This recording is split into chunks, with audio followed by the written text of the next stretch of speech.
ভাল লগা অনুভৱ এটি নিজতেই থোৱা সাঁচি আজি যেন চকুৰ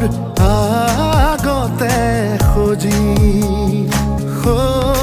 আকাশলে চোৱা না তৰা ফুলক সোধা না তুমি অহা বাটে সুবাসৰে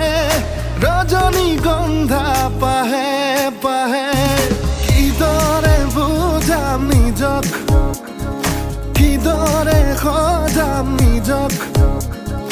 কিদৰে বুজাম নিজক